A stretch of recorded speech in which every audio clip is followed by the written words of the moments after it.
Sup, I've been thinking, you know how pottery used to be a legit profession? Everyone needed a potter to make housewares. Ready to make some art in the shape of a vase? But then came automation. Now you just buy the cheapest available mass-produced slop. Pottery is no longer a viable trade. For me, the same happens with coding. In contrast with some people, I'm still the optimist. We are killing people. I think you will still be allowed to and even encouraged to code, but your throughput will just be so low compared to the soulless machine that they will simply outproduce you into submission. It's brutal how little code quality matters to the business, my dudes. Even if you push for perfection, everyone else will just overwhelm you with slop. They will work you like a donkey and occasionally declare that priorities have changed and we are not releasing the feature. Fuck me, right?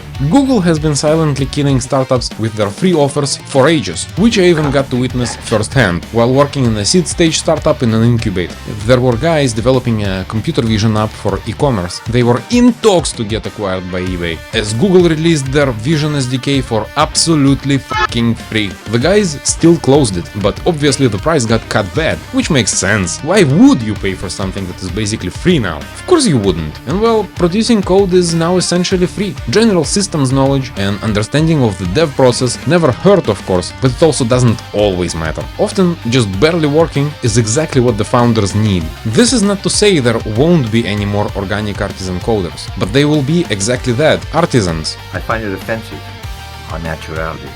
That's how I like them.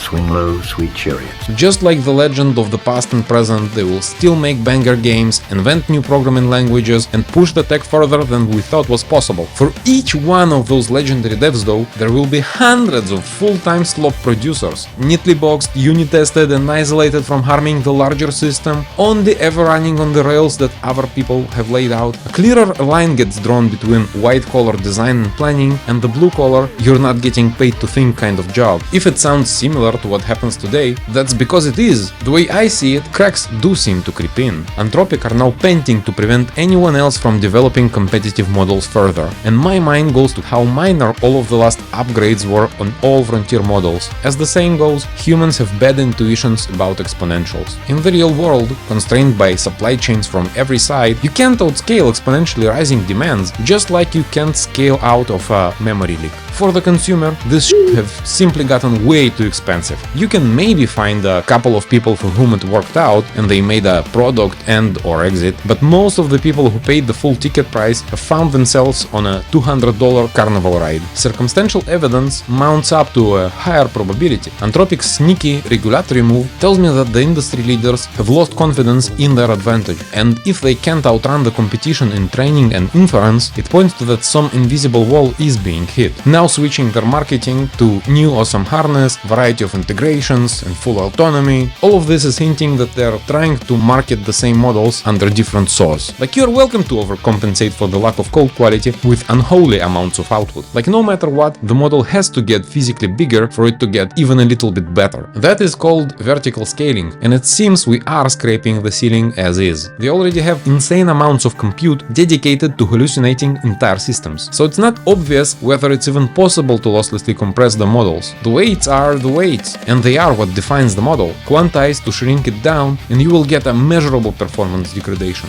This is a clear trade-off. You either pay big bucks, and I mean big, or you settle for a more affordable provider. In the end, money dictates how businesses operate. If you spend more money working on your product than you make serving the clients, you're fucking cooked. Right now, the industry is sending mixed signals about AI. We may not be able to convince present CEOs to invest more in their workforce, but once enough hype companies burn through all of their budgets, others will spawn and use more pragmatic approach. That's like evolution. You can't fix people, but you sure as hell can replace them with someone who does things differently. I guess to sum up, don't learn to code. Buy my AI automation courses instead and get rich quick. Like the video. It's nice to see people appreciate my hard work. Subscribe for more flat jokes and hardcore accent. I know most of you are not top 1% devs, so how do you feel about transitioning into full-time slop engineer? Do AI costs worth it for you? And do you even code anymore? Comment your feelings below. Thanks for watching and bye!